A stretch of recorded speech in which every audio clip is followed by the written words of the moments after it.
देख रहे हैं आपका पसंदीदा शो भारत की बात। मैं आपके साथ शोभना यादव। आज सबसे पहली खबर सियासत की सूचनाओं के साथ। दरअसल पश्चिम बंगाल की मुख्यमंत्री ममता बनर्जी प्रधानमंत्री मोदी के मुकाबले कांग्रेस माइनस विपक्ष की राह पर निकल गई हैं। न सिर्फ कांग्रेस के खेमे को कुंद कर रही हैं, बल्कि शरद पवार जैसे पुरोधा नेताओं से मुलाकात कर कांग्रेस पर हमले भी जोरदार करने लगी।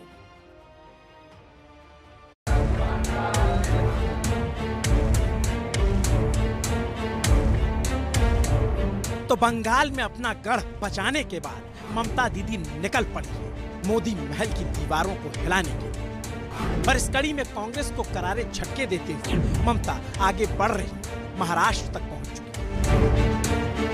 पहले शिवसेना के आदित्य ठाकरे और संजय राउत से मुलाकात की, फिर एनसीपी के शरद पवार से भी मिलाई और संदेश तो यही दिया कि विपक्ष को मजबूत करेंगे, मगर कांग्रेस से किनारे होकर चले। उन्होंने उनका पार्टी का संजय राउत को और आदित्य ठाकरे को मेरे को घर में भेज, मेरे को होटल में भेजा। वो लोगों ने बातचीत किया। मेरे को मन था कि आज जो परिस्थिति चल रहा है देश में, जैसा फैसिज्म चल रहा है, इसको खिलाफ में एक स्ट्रॉन्ग ऑल्टरनेटिव फोर्स बनाना चाहिए। अकेला कोई नहीं कर सकता है। जो स्ट्रॉन्ग जिधर में आए उसको लेके करना पड़ेगा। यानी साफ है कि ममता कांग्रेस के कवच वाले विपक्ष से अब कतराने लगी। बंगाल में तगड़ी हार का स्वाद चखाने के बाद अब राष्ट्रीय स्तर पर ममता सीधे सीधे मोदी से टकराने की ठान चुकी है। वो ऐसी राजनीति की धुरी तैयार कर रही है जिसमें कांग्रेस माइनस विपक्ष तैयार हो, कांग्रेस पर वार भी खूब कर रही है और कहीं ना कहीं कांग्रेस के किले में सेंध लगाते हुए बढ़ रही है। पहले गोवा फिर मेघालय में कांग्रेस को खोखला किया और अब तो बिना नाम लिए सीधे राहुल गांधी पर हमला भी बोल। दिक्कत क्या है?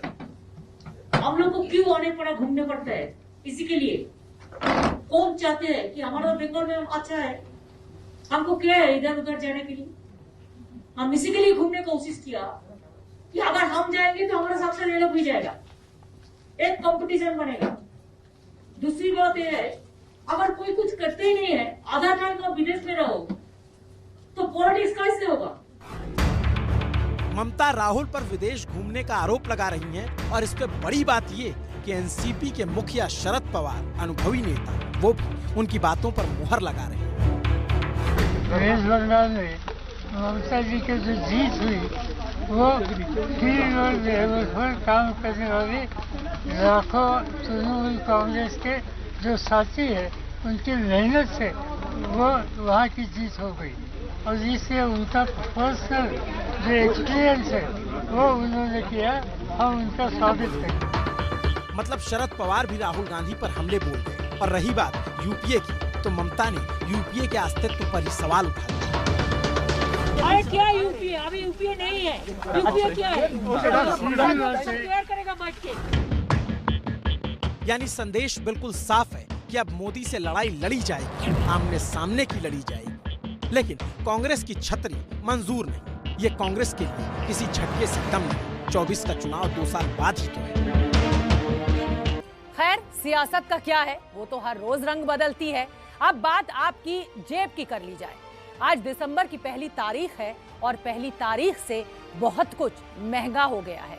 आपकी जेब पर ये महंगाई सीधे असर डालने जा रही है।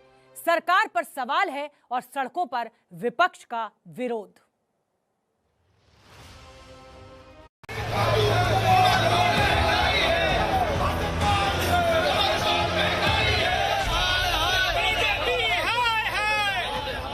सड़कों को विरोध करते शरीरों से पाट दिया गया, नारों से सरकार को ललकार दिया गया और घेर लिए गए पेट्रोलियम मंत्रालय की तरफ जाने वाले तमाम रास्ते।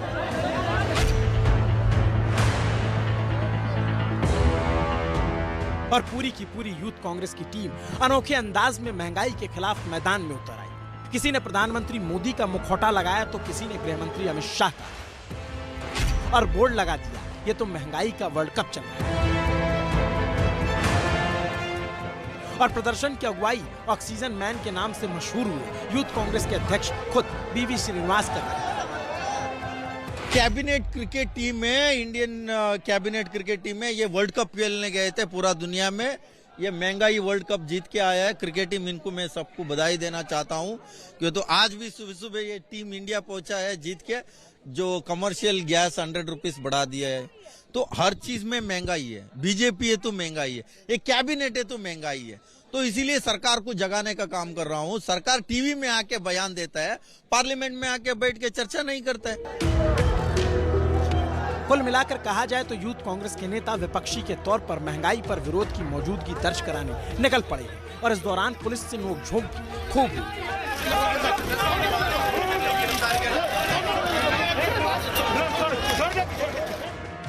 मगर पेट्रोल, डीजल, गैस की महंगाई के अलावा आज से बहुत कुछ महंगा हो गया। वस्तुएं महंगी थी, सेवा भी महंगी हो गई। आज से माचिस की डिबिया 1 रुपए की जगह 2 रुपए में मिलेगी। टीवी देखना महंगा होगा। आज से चैनलों की दरों में 30 से 35% का इजाफा हो गया।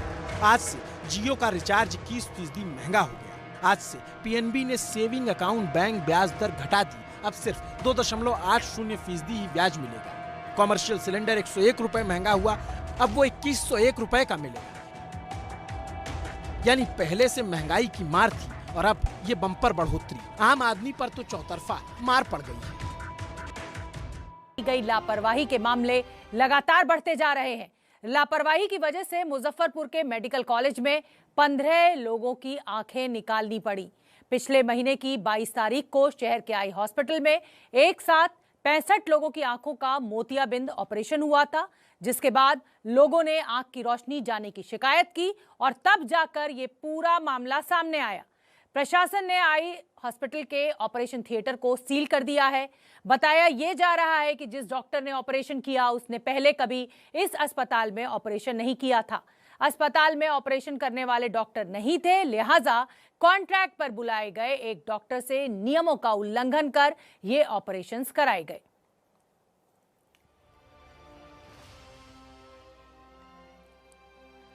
और इतने लोगों की आंखों की रोशनी चली गई और इसीलिए नीतीश सरकार से हम 7 सवाल पूछ रहे हैं। आंख के अपराधियों पर क्या एक्शन हुआ?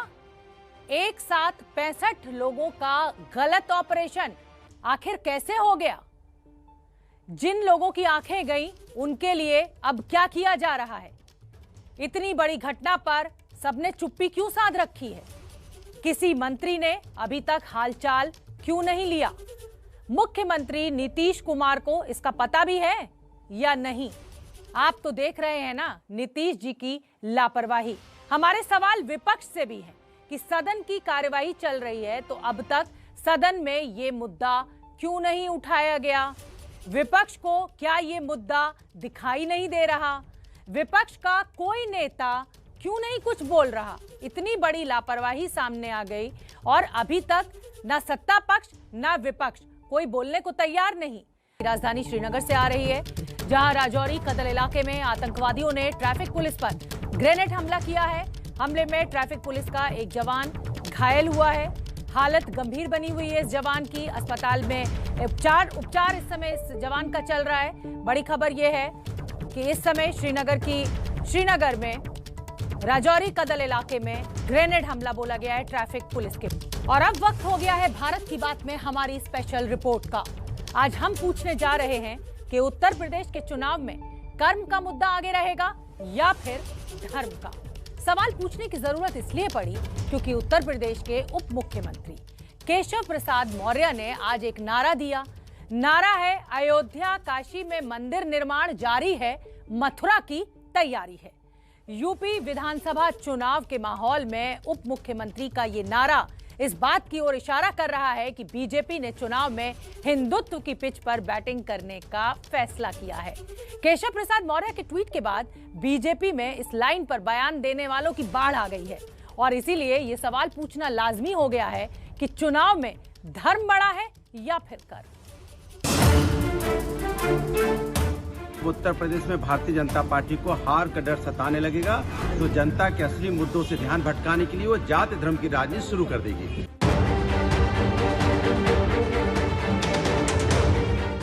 भारतीय जनता पार्टी अगर ये सवाल उठा रही है तो वो हार स्वीकार कर चुके हैं। अब तो किसी को संदेह है ही नहीं अब तो किसी को संदेह है ही नहीं अयोध्या के कि अयोध्या में राम मंदिर बनेगा कि नहीं बनेगा।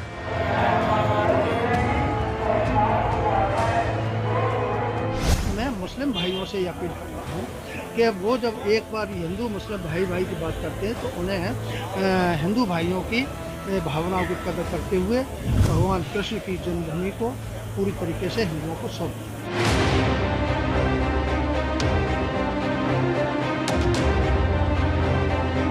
उत्तर प्रदेश बनी देश में जो भी हमारे देवस्थान और जो हमारे भगवानों के कब्जा किए हैं दूसरे पंथ ने, उनको हम जबरिया ले लेंगे।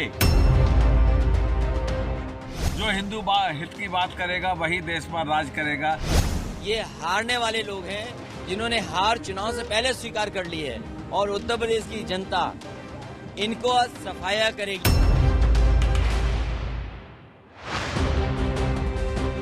यूपी चुनाव में अचानक धर्म की गूंज इतनी तेज हो गई कि कर्म बहुत पीछे छूटता दिखाई देने लगा। उत्तर प्रदेश की राजनीति के तराजू में धर्म और कर्म दोनों को तौला जा रहा है। कर्म का पलड़ा कब कब भारी हुआ ये कहना मुश्किल है, लेकिन जैसे जैसे चुनाव नजदीक आ रहे हैं धर्म जरूर कर्म पर हावी होता दिखने लगा है। अब आज की ही बात ले लीजिए। बुधवार सुबह 11:07 पर उत्तर प्रदेश के डिप्टी सीएम केशव प्रसाद मौर्य का ये ट्वीट यूपी की पॉलिटिक्स में किसी बम से कम नहीं था। मौर्य साहब ने साफ साफ लिखा था कि अयोध्या और काशी में भव्य मंदिर निर्माण जारी है, मथुरा की तैयारी है। और ट्वीट के नीचे #जय श्री राम, जय शिव शंभू और जय श्री राधे कृष्ण लिखना वो भूले नहीं। उत्तर प्रदेश के उप मुख्यमंत्री के इस ट्वीट के बाद बीजेपी के बयान बहादुरों की बाढ़ आ गई और उसमें सबसे आगे निकलते दिखे प्रदेश के राज्य मंत्री रघुराज सिंह, जो बयान में कुछ ऐसी बातें भी बोल गए जिन्हें देश को सुनाना हम सही नहीं समझते। और उनके बयान का जो हिस्सा सुनाया जा सकता है वो कुछ ऐसा है। उत्तर प्रदेश बनी देश में जो भी हमारे देवस्थान और जो हमारे भगवानों के कब्जा किए हैं दूसरे पंथ ने, उनको हम जबरिया ले लेंगे। केशव प्रसाद मौर्य के मथुरा वाले एजेंडे को आगे बढ़ाने में बीजेपी के और भी चेहरे सामने आए। जनता जो है इससे बड़ी उद्वेलित है और जनता चाहती है कि भगवान कृष्ण की जन्मभूमि जो है मुक्त होनी चाहिए। और एक दिन वो जरूर आएगा जिस दिन जो है भगवान कृष्ण का जो जन्मगृह है वो पूरी तरीके से स्वतंत्र होगा और कब्जा मुक्त। लेकिन इतना जरूर है कि सबको सहमति से दे देना चाहिए। संघर्ष तो निरंतर चल रहा है। देखो, लोगों की मनोकामनाएं हैं, लोगों का विश्वास है, लोगों की निरंतर ये विश्वास रहता है और निरंतर इस कार्य के लिए लोग लगे हैं और इस प्रति भगवान के प्रति भी मनोकामना का प्रार्थना करते हैं कि ऐसा एक दिन आए कि वहाँ पर मंदिर बने। तो ये तो संघर्ष चल ही रहा है निरंतर। जिस प्रकार से राम मंदिर का चला उसी प्रकार से मथुरा का भी निरंतर चल रहा है। इतना ही नहीं, केशव प्रसाद मौर्य ने अपने इस ट्वीट को पिन करके सबसे ऊपर रख दिया है, यानी साफ कर दिया है कि मथुरा उनके एजेंडे में सबसे ऊपर होगा। सवाल ये कि अचानक मथुरा का नारा फिजाओं में क्यों तैरने लगा और डिप्टी सीएम केशव प्रसाद मौर्य ने मथुरा का नाम क्यों लिया? केशव प्रसाद मौर्य ने ऐसे वक्त पर मथुरा का नाम लिया है जब वहाँ का माहौल सामान्य नहीं है। हालात को देखते हुए प्रशासन ने धारा 144 लागू कर दी है। मथुरा कृष्ण जन्मभूमि के बाहर सुरक्षा के इंतजाम कड़े कर दिए गए हैं। लेकिन अब सवाल है कि ऐसा करने की जरूरत क्यों पड़ी? दरअसल मथुरा में नारायणी सेना नाम के कथित हिंदुवादी संगठन ने ऐलान किया था कि वो श्री कृष्ण जन्मभूमि मंदिर की बगल की विवादित जमीन पर जलाभिषेक करेंगे, लेकिन इसकी इजाजत नहीं दी गई और पूरे इलाके की सुरक्षा बढ़ा दी गई। भीड़ के जमा होने पर भी रोक लगा दी गई। इसी ऐलान के बाद मथुरा को लेकर सीआरपीएफ के डीजी ने केंद्र सरकार को एक रिपोर्ट भेजी। रिपोर्ट में क्या लिखा ये बताने से पहले आपको जानकारी दे दें कि मथुरा में कृष्ण जन्मभूमि की सुरक्षा में सीआरपीएफ तैनात रहती है। नारायणी सेना के जलाभिषेक वाले ऐलान के बाद ही मथुरा में जो हलचल बढ़ी उसको लेकर सीआरपीएफ के डीजी ने अपनी रिपोर्ट भेजी। इस विशेष आकलन रिपोर्ट में कहा गया है कि मथुरा के हालात ठीक नहीं है और वहां कानून व्यवस्था की स्थिति बिगड़ने की संभावना है। इस आकलन रिपोर्ट ने केंद्रीय खुफिया और सुरक्षा एजेंसियों के होश उड़ा दिए हैं। ध्यान रहे कि सीआरपीएफ की अनेक टुकड़ियां कानून व्यवस्था में सहयोग करने के लिए उत्तर प्रदेश में मौजूद रहती हैं और उन्हीं द्वारा लिए गए जायजे के आधार पर सीआरपीएफ महानिदेशक ने ये रिपोर्ट भेजी है। एबीपी न्यूज के पास वो खुफिया दस्तावेज मौजूद है जिसमें मथुरा के हालात के बारे में केंद्र को बताया गया। रिपोर्ट के मुताबिक मथुरा में कुछ लोगों की गतिविधियां संदेहास्पद पाई गई हैं। इस बीच मथुरा पुलिस ने कुछ लोगों की गिरफ्तारियां भी की जिनका विवादित ऐलानों से रिश्ता रहा है। कोई भी व्यक्ति यदि वो सोशल मीडिया के माध्यम से या किसी अन्य माध्यम से किसी भी प्रकार की कोई अफवाह फैलाता है, किसी प्रकार का भ्रम फैलाता है, धार्मिक भावनाएं उकसाता है या भीड़ इकट्ठी करने का प्रयास करता है तो ऊपर बहुत सख्त और कठोर कार्रवाई की जाएगी।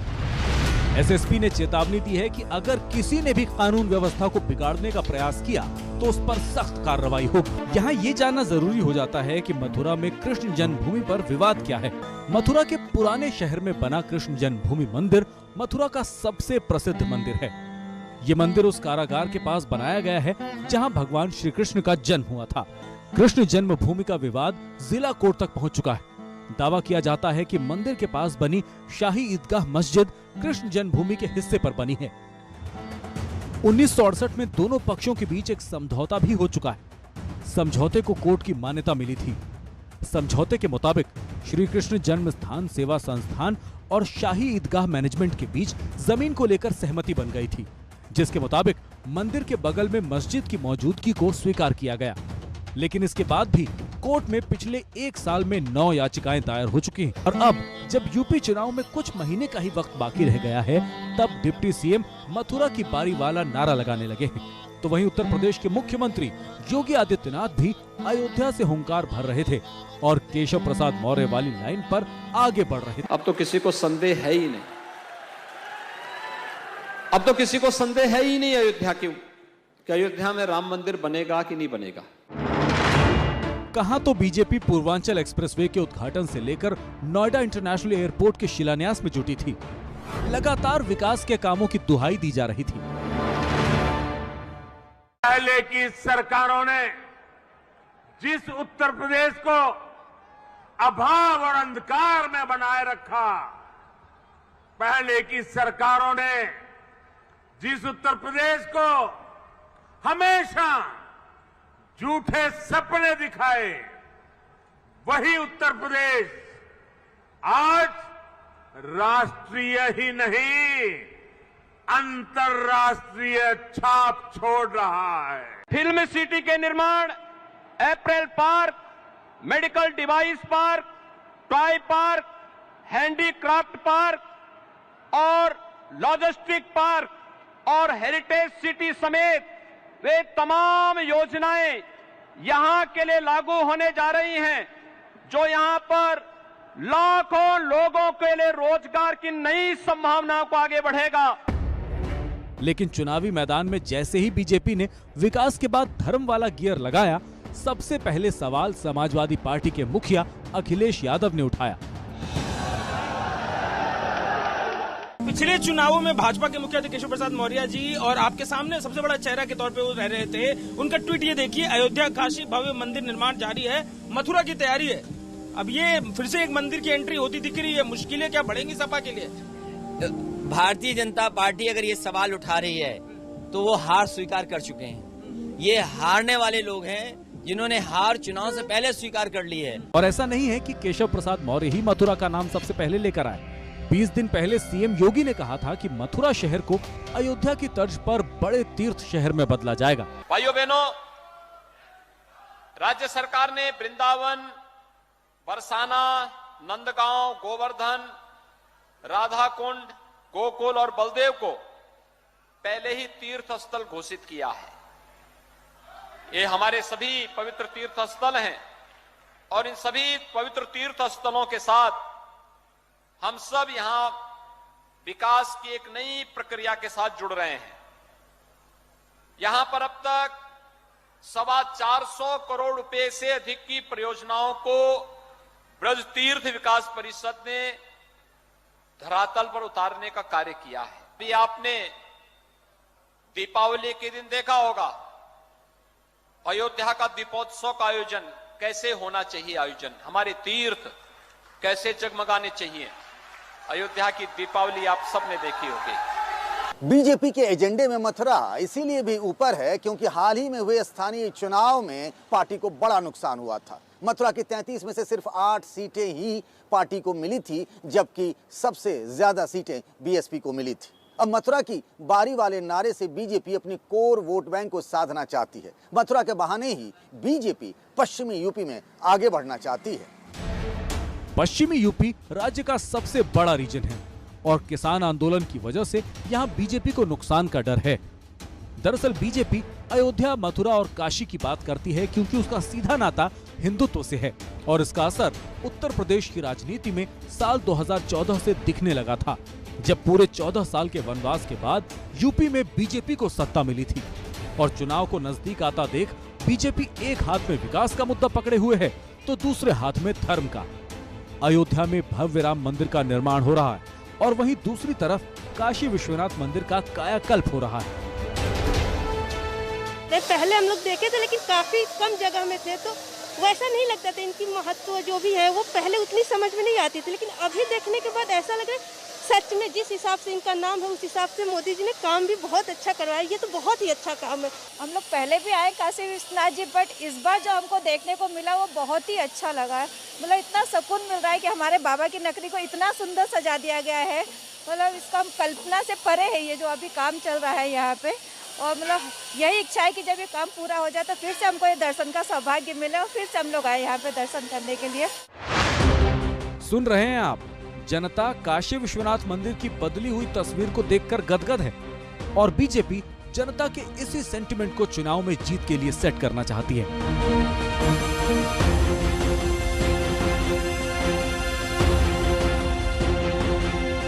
13 दिसंबर को प्रधानमंत्री मोदी काशी विश्वनाथ मंदिर का उद्घाटन करने वाले हैं और इसके लिए पूरे देश भर में न्योता भेजा जा रहा है।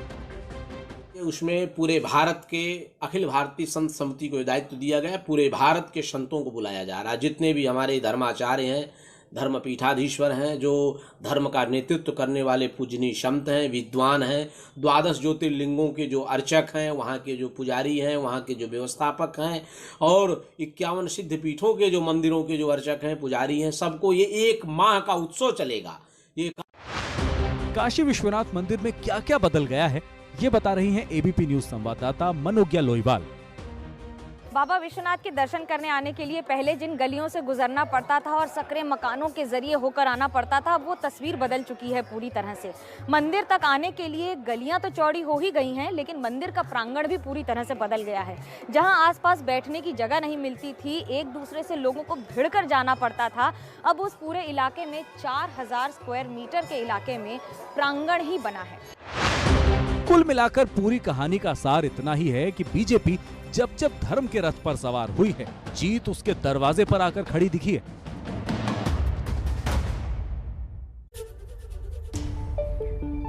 और अभी तो दिसंबर का महीना ही शुरू हुआ है, सियासी पारे की गर्मी हर तरफ महसूस की जाने लगी है। चुनाव नजदीक आते आते माहौल और भी गर्म होता जाएगा। हम बारीकी से हर चुनावी हलचल का विश्लेषण आप तक पहुंचाते रहेंगे। भारत की बात में फिलहाल मुझे दीजिए इजाजत, मेरे साथ इतना ही।